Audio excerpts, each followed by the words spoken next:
দেশের কল্যাণে সশস্ত্র বাহিনী জনপ্রশাসনকে যে সহায়তা দিয়েছে তাতে সন্তোষ প্রকাশ করেছেন জেলা প্রশাসকেরা বলে জানিয়েছেন প্রধানমন্ত্রীর প্রতিরক্ষা উপদেষ্টা অবসরপ্রাপ্ত brigadier general AKM Shamsul Islam. সকালে রাজধানীর ওসমানী স্মৃতি মিলনায়তনে জেলা প্রশাসকদের সম্মেলনের তৃতীয় দিনের কার্যক্রমে তিনি এই কথা জানান। বলেন, সরকার সামরিক বাহিনীকে জনমুখী করতে দায়বদ্ধ, সেজন্য ডিসিদের যে অবস্থানে থাকার কথা সেই দিক নির্দেশনা তাদের দেওয়া হয়েছে। দেশের প্রয়োজনে আগামীতে বেসামরিক প্রশাসন ও সামরিক বাহিনী এক হয়ে কাজ করবে বলেও জানান প্রধানমন্ত্রীর সামরিক উপদেষ্টা। বলেন, পেশাদার ও দেশপ্রেমে উদ্বুদ্ধ ও শক্তিশালী সামরিক বাহিনী গড়তে নিয়োগ প্রক্রিয়ায় ডিসিদের সহযোগিতা চাওয়া হয়েছে।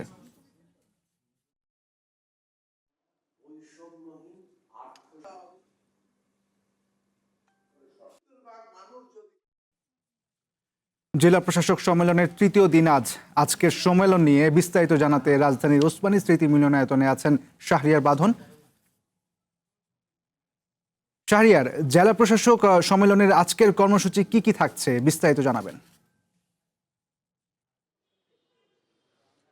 ইশতিয়াক, আমরা সকাল থেকে এখানে অবস্থান করছি এবং তৃতীয় দিনের মতো কর্মসূচি চলছে যে ডিসি সম্মেলনের। সেই তৃতীয় দিনের কর্মসূচিতে 8টি অধিবেশনের বিভক্ত করা হয়েছে পুরো দিনব্যাপী। এই 8টি অধিবেশনে সারা দেশ থেকে আসা ডিসিদের যে মতামত দেওয়ার জন্য মন্ত্রণালয়গুলো রয়েছে সেই মন্ত্রণালয়ের প্রতিনিধিরা ইতিমধ্যে প্রতিনিধিত্ব করছেন।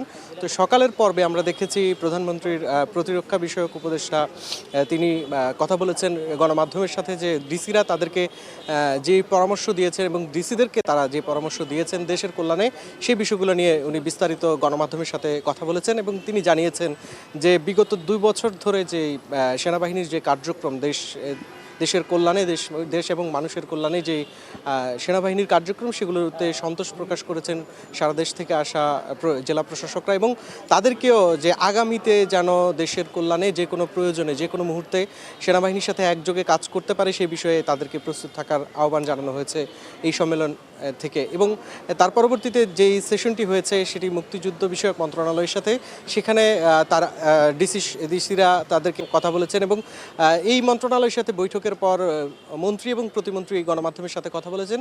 বিশেষ করে আমরা প্রতিমন্ত্রী ইশরাক হোসেন জানিয়েছেন যে মুক্তিযোদ্ধাদের যে তালিকা নিয়ে যে সমস্যা রয়েছে সেই সমস্যা নিরসনে জেলা প্রশাসকদের সহায়তা চেয়েছে মুক্তিযুদ্ধ বিষয়ক মন্ত্রণালয়।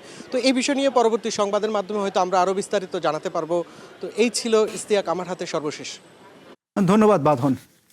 রাজধানীর ওসমানী স্মৃতি মিলনায়তন থেকে জানাচ্ছিলেন শাহরিয়ার বাঁধন।